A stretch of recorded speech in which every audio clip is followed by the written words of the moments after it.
नमस्कार मित्रांनो, शुभविवाह मालिकेच्या आजच्या भागामध्ये आकाश रागिनीचे पाय चेपून देत असतो. तेव्हा रागिनी म्हणते, आकाश अरे काय करतोयस तू? बस झालं बाळा, किती सेवा करशील माझी? तेव्हा तो म्हणतो की थांब जरा आई, तू जरा शांत बस. तितक्यात मानसी येते आणि म्हणते की आई, तुमच्यासाठी दूध आणलं आहे मी, गरम गरम पिऊन घ्या. त्याच वेळेला आकाश म्हणतो की हो आई, चल आता तू हे दूध गपचूप पिऊन घे. तेव्हा रागिणी म्हणते की नाही गं बाई, मला खरंच हे दूध वगैरे नाही नाही पिवत. खरंच खूप त्रास होत आहे सगळ्याचा, इतकं दूध आणि मी नाहीच पिऊ शकत. तेव्हा आकाश म्हणतो की अगं असं काय करतेस तू आई? जर तू काही खाल्लं प्यायले नाहीस तर तुला बरं कसं वाटेल? आणि तुला शांत झोप लागण्यासाठीच मानसीने हे दूध आणलंय, त्याच्यामुळे तू पिऊन घे. प्लीज माझ्यासाठी थोडं तरी दूध तू पिऊन घे, म्हणजे तुला इथे शांत झोपता येईल. तेव्हा मग ती म्हणते की अरे आकाश, तू तर मला प्रॉमिस केलं होतंस की तू माझ्याबरोबर इथे रूममध्ये थांबशील, मग तू नाही थांबणार आहेस का माझ्याबरोबर? तेव्हा आता तो म्हणतो की अगं मी थांबलो असतो आई, पण उद्या बघ ना, ते CEO चं काम आहे, त्याच्यामुळे मला प्रेझेंटेशन करत जागावं लागणार आणि इथे मी थांबलो तर इथल्या लाईट्स ऑन ठेवावे लागणार आणि तुझी झोप मोड होणार. म्हणूनच मी सांगतोय की तू इथे आराम कर. आणि हो, जर तुला तसं काही लागलंच तर मी एक खोली सोडून बाजूला आहेस ना, डोंट वरी. तसंही तुला काही लागलं तर तू मला सांगू शकतेस, काळजी करू नकोस आणि अजिबात घाबरू नकोस. तसं मी आता इमोशनली स्ट्रॉंग झालो आहे, भूमी आहे ना माझ्यासोबत, सगळं काही नीट होईल. असं म्हणून तो म्हणतो की बरं चल, आता हे सगळं दूध तुला घेऊन संपवायचं आहे. तेव्हा ती मात्र तोंड वाकडं करत असते. आकाश म्हणतो की हे बघ आई, मी काही ऐकून घेणार नाही या, चल लवकर पिऊन घे दूध आणि तुला मग झोपावं लागेल. तेव्हा रागिनी मुद्दामच मग नाटकं करत ते दूध पिऊन घेते आणि हे सगळं ती बघत असते. मानसी हे सगळं बघत असताना विचार करत असते की ताई, खरंच तुझं हे जायफळ दुधातलं खूप छान काम करणार आहे आणि आपलं कामही ते पूर्ण करायला लावणार. असं म्हणून मानसी मुद्दामच ट्रे खाली पाडते आणि भूमी त्या सल्ल्यानुसार तिथेच रागिनीच्या टेबलवर ब्लूटूथ ठेवते आणि नंतर बाजूला येते. तेव्हा आकाश म्हणतो की आत्या एकदम थोडंसं राहिले, पिऊन घे. तेव्हा ती म्हणते की नको अरे आकाश, पण तरीही आकाश अगदी ती लहान मुलाची काळजी घेतात तसं म्हणून तिला ते दूध प्यायला सांगतो. आणि त्यानंतर मग आता मुद्दाम मानसी म्हणते की आई आई झालं थोडंच आहे, आणि नंतर रागिनी ते दूध पिऊन पूर्ण करते. आकाशला म्हणते की बापरे आकाश, माझ्या आयुष्यात पहिल्यांदाच मी एवढं सगळं दूध प्यायली असेल रे बाबा, फक्त तुझ्या कृपेमुळे. आकाश आता हसायला लागतो आणि मग तिला म्हणतो की आत्या चल, आता तुला विचार काही करायचा नाही, आता तू छान आराम कर. आता मीही माझं काम करतो आणि तूही छान झोप. असं असेल काय वाटलं तर मला आवाज दे. असं म्हणून आता तो तिथून निघतो आणि नंतर आता भूमीच्या सल्ल्यानुसार मानसीने काम केलेलं असतं आणि तिथे ब्लूटूथ ठेवून गेलेली असते. आणि मात्र रागिनी ते दोघं गेल्यानंतरही तोंड वाकडं करत असते. नंतर आता आकाश तिचा दरवाजा लावून घेतो आणि म्हणतो की मानसी चल, मीही जातो आणि तूही आराम कर. कसं आहे ना, अथर्व तुझी वाट बघत असेल, जा. असं म्हणून तो गुड नाईट बोलून तिकडून निघून जातो. जेव्हा आकाश त्या रूमकडून पुढे निघून जातो तेव्हा मागून आता भूमी ही सगळं आकाश बाहेर येण्याची वाटच बघत असते. तेवढ्यातच जेव्हा आकाश बाहेर येतो, भूमी तिला विचारते की काय झालं. तेव्हा मानसी आणि भूमी एकमेकींना थंब दाखवत म्हणतात की आपला प्लॅन सक्सेसफुल झाला आहे. भूमी म्हणते ठीक आहे, आता तू तुझ्या रूममध्ये जा, आपण पुढे बघूया काय घडतं ते. भूमी आता खूपच खुश झालेली असते आणि इथे रागिनी आता गाढ झोपलेली असते. गाढ झोपलेली असताना तिला कसला तरी आवाज होतो. म्हणूनच ती म्हणते की कसला आवाज आला हा, आणि कसला तरी आवाज आल्यामुळे ती म्हणते की उगीचच झोप मोड झाली. तितक्यातच आता जोरजोरात वाऱ्याचा आवाज येऊ लागतो, म्हणून ती उठून बसते आणि राघू राघू असा आवाज येत असतो. ती घाबरते आणि उठते की हे मला कोण आवाज देते, हा नेमका कोणाचा आवाज होत आहे. असं म्हणून ती घाबरते आणि स्वतःचे कान दाबून घेते. आणि समोरच आता ती लक्ष जातं तेव्हा समोरच्या पडद्यावर तिला काहीतरी सावलीसारखं दिसतं. ती म्हणते की कोण आहे हे, कोण मला असा आवाज देते. तेव्हा मग राघू राघू तू असं का केलं, तू असं माझ्याबरोबर का वागली? अगं मी तुला बहिणीसारखी, लहान बहिणीसारखी खूप माया केली, पण तू मात्र काहीच केलं नाहीस. तू माझ्या जीवावर उठली, तू मला संपवले. तू माझ्याबरोबर असं का वागली, ते फक्त थोड्याशा पैशांसाठी. असं म्हणून रागिनी दादाचा आवाज असं म्हणून घाबरते आणि बाहेर पळ काढते आणि मला वाचवा वाचवा अभिजित, आकाश असा आवाज देत असते. तेवढ्यात सगळेजण बाहेर येतात आणि मग अभिजित विचारतो की अगं आई काय झालं, तू अशी का ओरडते? तेव्हा रागिनी म्हणते की अरे बघ ना, मला कोणाचा तरी आवाज येतोय, मला असं वाटतंय की आतमध्ये कोणीतरी आहे. तेव्हा मग भूमी म्हणते की बघू, थांबा मी जाऊन बघते की कोण आहे ते. ती भूमी जो ब्लूटूथ असतो तो स्वतःच्या ताब्यात घेते आणि नंतर मग तो तिच्या पडद्याखाली लपवून बाहेर आणते. तेव्हा मानसी म्हणते की आई अहो कोण होतं, कोण दिसलं तुम्हाला? तेव्हा मग भूमी म्हणते की हो आई, अचानक तुम्हाला घाबरायला का झालंय? तेव्हा मग भूमी आता मुद्दामच आत्याला म्हणते की आत्या अहो काय होतंय काय तुम्हाला? आणि तिचा हात धरून बघते आणि म्हणते की बापरे, आत्याचं तर अंग अगदी गरम गरम झाल्यासारखं झालंय, त्यांना ताप आलाय. त्यानंतर मग आता आकाश म्हणतो की आत्या तुला कोण दिसलंय? तेव्हा ती म्हणते की मला आवाज आला दादाचा. भूमी म्हणते की दादाचा? तेव्हा ती म्हणते की अगं आकाशच्या बाबाचा आवाज आला. आणि मग ते काय म्हणाले असं भूमी विचारते. तेव्हा ती तिच्या तोंडूनच म्हणायला जाणार तेवढ्यातच स्वतःचं तोंड दाबते आणि म्हणते की तो काहीच म्हणाला नाही, फक्त मला रागू असा आवाज दिला. तेव्हा रागिनी स्वतःचं तोंड दाबते आणि म्हणते की अगं रागिनी, अगं घाईघाईमध्ये काय करणार होतीस तू? पूर्ण स्वतःच्या तोंडून सत्य कबूल करणार होतीस आणि ती स्वतःचं तोंड मात्र गपचूप दाबून ठेवते. आणि आकाश म्हणतो की काय बाबा आले होते आणि बाबा तुला काय म्हणाले? तेव्हा मग रागिनी म्हणते की माझा दादा आला होता मला भेटायला.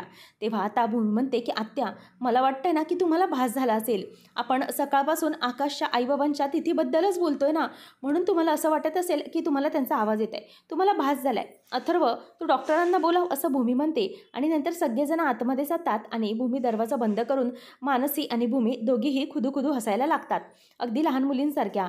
मानसी म्हणते की ताई आपला प्लॅन सक्सेसफुल झाला, तू जसं म्हणत होतीस ना तसेच अगदी झालं. मला तर आत्यांना असं घाबरलेलं पाहून ना किती मजा वाटली म्हणून सांगू. खरंच मी खूप आनंद घेतला या सगळ्याचा. तर फ्लॅशबॅकमध्ये भूमी प्रशांतला फोन करून सांगते की आपल्या इथे मार्केट एरियामधल्या देवळाकडे मला भेट. तेव्हा मग मानसी म्हणते की ताई अगं तू प्रशांतला फोन करून का बोलवलं सकाळी? तेव्हा ती म्हणते की हे बघ, तू जे मला आयडिया दिलीस त्याप्रमाणे ज्या आत्या असं वागतात त्या काहीही करू शकतात आणि तू मला म्हणाली होतीस की आत्याशी वाईट वागण्यासाठी आणि त्यांना धडा शिकवण्यासाठी त्यांच्याच पातळीवर वागण्याची गरज आहे.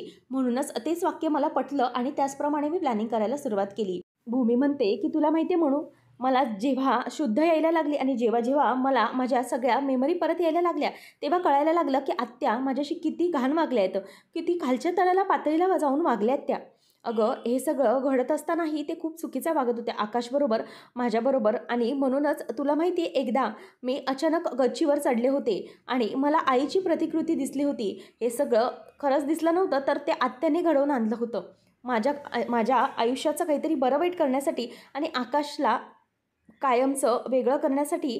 आणि मी आकाशच्या आयुष्यातून कायमची कशी बाजूला जावी यासाठी त्यांनी रचलेला तो बनाव होता आणि त्यांनी हे सगळं मुद्दाम घडवून आणलं. परंतु आकाशने योग्य वेळी येऊन माझा जीव वाचवला होता.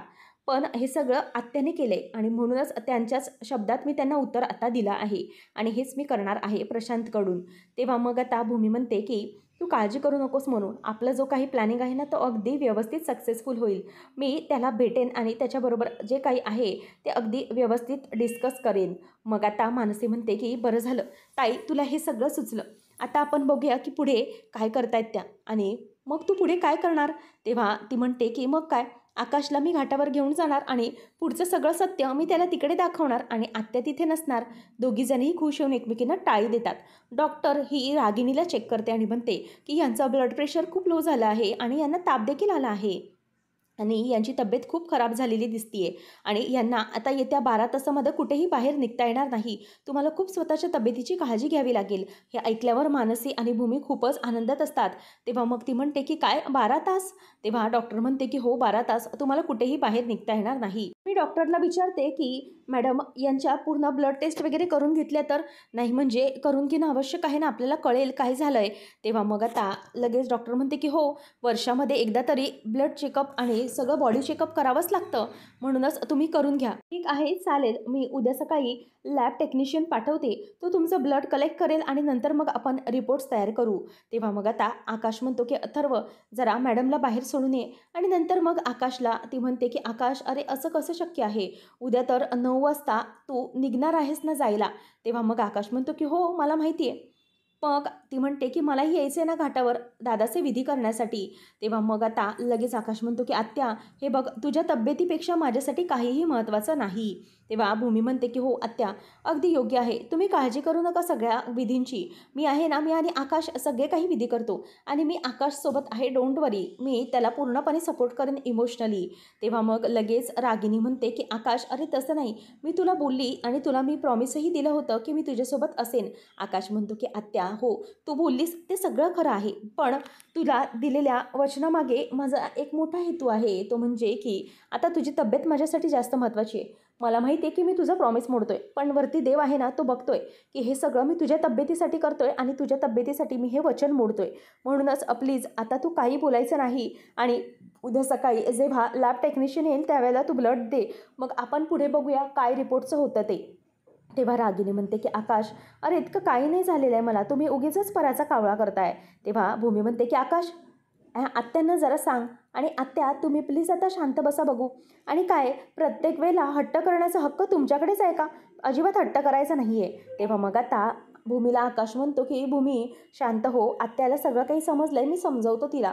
आणि हो आत्या, तुला आता कुठेही निघायचं नाही आहे, प्लीज माझं ऐक, इनफॅक्ट सगळ्यांचं ऐक. आम्ही दोघी जातो घाटावर, बाकी सगळे तुझ्याबरोबर घरातले असतील, म्हणून अजिबात काळजी करण्याची गरज नाही. तेव्हा मग आता भूमी गालातल्या गालात हसत असते आणि हे रागिनी नोटीस करते आणि रागिनीच्या लक्षात येतं की हा सगळा भूमीनेच रचलेला डाव आहे. मानसी आणि भूमी मात्र दोघे एकमेकांकडे बघून हसत असतात आणि आत्याला शह दिल्यामुळे भूमी आता भलतीच खुश झालेली असते आणि म्हणते की आत्या आत्ता बसा तुम्ही इथे रूममध्ये आराम करत, मी माझ्या आकाशला जे काही आहे सत्य दाखवणारच. तर इथे आकाश आणि भूमी दोघेजणही घाटावर आलेले असतात. आकाश त्या देवळाकडे बघत असतो आणि नंतर भूमी पटकन पुढे येते आणि आकाशला त्या देवळाकडे बघत असताना ती त्याचा हात धरते आणि म्हणते की आकाश काहीही काळजी करू नकोस, मी आहे तुझ्यासोबत. असं म्हणून आता ते दोघेजणही पुढे जात असतात आणि आकाश आता भूमीकडे बघतो आणि गालातल्या गालात हसत असतो. नंतर प्रशांत येतो आणि आकाश म्हणतो की अरे प्रशांत, तू इथे अचानक? तेव्हा मग आता आकाशला भूमी म्हणते की अरे प्रशांतला मीच बोलावलं होतं ॲक्च्युली सकाळी.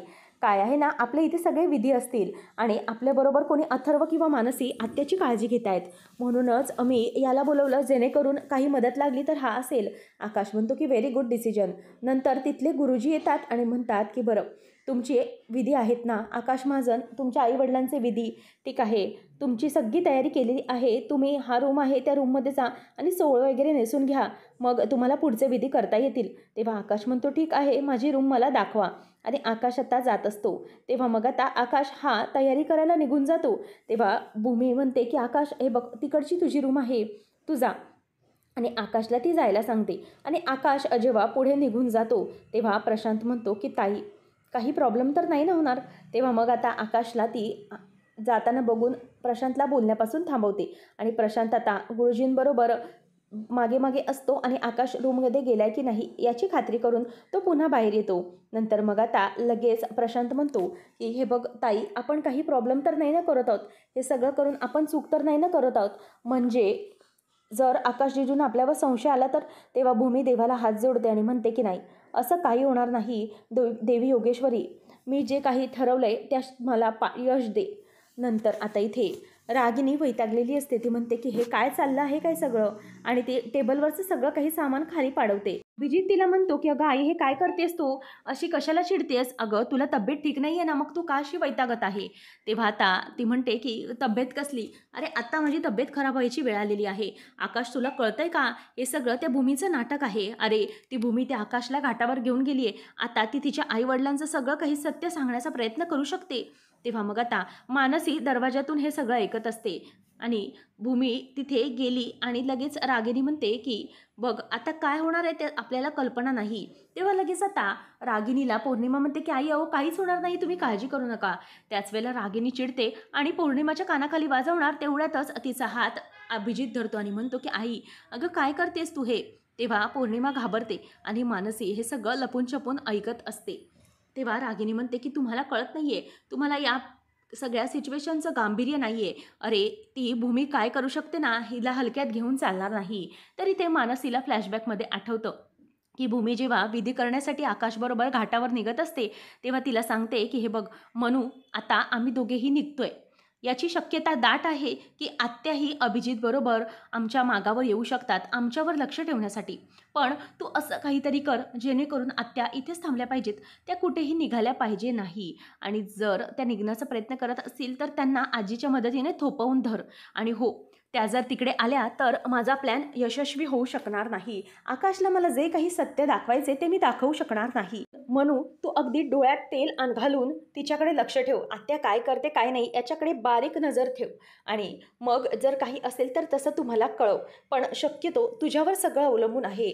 आता तुझ्यावरच सगळं काही आहे. तेव्हा मग ती म्हणते की ताई काळजी करू नको, मी सगळं काही मॅनेज करेन. तेव्हा ती तिला मिठी मारून शहाणं बाळ असं म्हणते. आणि नंतर आता मानसी म्हणते की ताई तू जे म्हणालेस ते अगदी योग्य आहे. रागिनी आत्या काही शांत बसणाऱ्यातल्या नाहीत. तेवढ्यातच आता पौर्णिमा म्हणते की आई उगीचच कशाला तुम्ही पराचा कावळा करताय, काळजी करू नका, काही नाही होणार आहे. भूमी काहीच नाही सांगणार, तिकडे विधी आहे तर तिथे काय सांगेल ती. तेव्हा पुन्हा रागिनी वैतागते आणि तिच्या अखेर कानाखाली वाजवते आणि म्हणते की बघ अभिजित, हिचं तोंड हिला जरा बंद ठेवायला सांग. शेवटी ना आज माझ्या हातची हिला खायचीच होती, म्हणूनच हिला ते योग आला. आणि मी काही मंद आहे का असं वागायला, वैताग करायला. ती भूमी आहे, मला माहिती आहे ती नक्कीच काही ना काहीतरी आकाशला सांगण्याचा प्रयत्न करणार. बरं अभिजित, आत्ताच्या आत्ता तू निघ, आपल्याला गाडी काढून निघायचं आहे घाटावर. तेव्हा तो म्हणतो की अगं आई, पण तुला तब्येत ठीक नाही आहे. तेव्हा मग ती म्हणते की मी एकटी नाही, तूही यायचंच माझ्याबरोबर. तेव्हा मग तो म्हणतो की ठीक आहे, निदान आत्ताच्या गोळ्या तरी खा.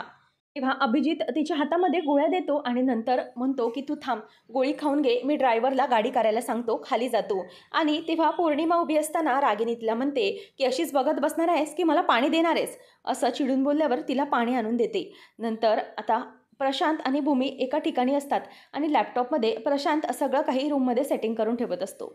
तेव्हा आता भूमी म्हणते की थांब, आकाशला अगोदर सगळी काही तयारी करून घेऊ दे, मग नंतर आपण बघूया काय करायचं ते. त्याच वेळेला प्रशांत म्हणतो की ताई हे सगळं योग्य असेल ना, मला भीती वाटत आहे. तेव्हा मग भूमी म्हणते की हे बघ प्रशांत बाळा, आपल्याला आत्ताच रिस्क घ्यायची आहे, काही करून ही संधी आपल्याला सोडायची नाही.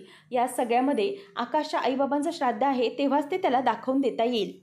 मी प्रशांतला म्हणते की मी आता जाऊन लाईट्स ऑफ करू का, मी लाईट्स ऑफ केल्यावर तू ते ग्राफिक्स दाखव. तेव्हा मग तो म्हणतो की हो, आकाश जिजूंची तयारी झाली, तू कर जा. तेव्हा ती लाईट ऑफ करते आणि आकाश जेव्हा मागे वळून बघतो तेव्हा समोर त्याला त्याची आई दिसते. आता समोर आई पाहिल्यानंतर तो म्हणतो की आई तू, असं म्हटल्यावर आता आकाश इथे इमोशनल झालेला असतो आणि भूमी आकाशला व्हिडिओमधून बघत असते. आणि आकाशला तसं हळवं झालेलं पाहून भूमी मनातच विचार करत म्हणते, आकाश प्लीज मला माफ कर, मला माहिती आहे या सगळ्यामुळे तुला खूप त्रास होणार आहे, मी तुझ्या भावनांचा अनादर नाही करते, पण मला तुला जे काही सांगायचे त्यासाठी हे करणं खूप महत्त्वाचं आहे, असं भूमी आता आकाशला सांगते. तर आता पुढच्या भागात आपण पाहणार आहोत, आकाश हा आत्याचे सगळे ब्लड रिपोर्ट चेक करतो. तेव्हा भूमी म्हणते की आत्याचे ब्लड रिपोर्ट हे कॉम्प्लिकेटेड आहेत आणि त्याच्यामुळे त्यांना कोणत्याही प्रकारची दगदग किंवा ऑफिसचा ताण चालणार नाही, म्हणून इथून पुढे आता आत्यांना काही ऑफिसचं काम सांगायचं नाही, असं सरळ आता आकाशला ती सांगून टाकते. आकाशही म्हणतो की हो, हे बघ आत्या, आता इथून पुढे कोणत्याही प्रकारच्या कामाचा ताण तू घ्यायचा नाही, तुझी तब्येत आमच्यासाठी सगळ्यात जास्त महत्त्वाची आहे. हे ऐकल्यावर भूमीला मात्र खूपच आनंद होतो. तर सगळे गेल्यावर रागिनी भूमीला म्हणते की चांगली खेळतेस, खूप चांगली खेळतेस, नाही म्हणजे ऑफिसमधून मला काढून टाकण्यासाठी खूप छान खेळलीस तू, पण एक गोष्ट लक्षात ठेव, तुला कधीतरी मला ऑफिसच्या सगळ्यात मोठ्या खुर्चीवर बसवावंच लागेल, त्याशिवाय तूच हे मला बसवशील. तेव्हा ती म्हणते की खुर्चीवर काय, डोक्यावरही बसवलं असतं, परंतु ज्या व्यक्तीची पात्रता नाही त्याचा आदरही नाही, असं सरळ भूमी ही तिला बोलून दाखवते आणि ती तोंडवाकडं करते. आता रागिनीबरोबर हे सगळे नवे डावपेच खेळून रागिनीला कसं आसमान दाखवते आणि कशाप्रकारे रागिनीला तिच्या सगळ्या गोष्टींमध्ये अडकवणार हे पाहणं तितकंच रंजकतेचं ठरणार आहे. असेच अपडेट्स जाणून घेण्यासाठी आताच आपल्या चॅनलला सबस्क्राईब नक्की करा.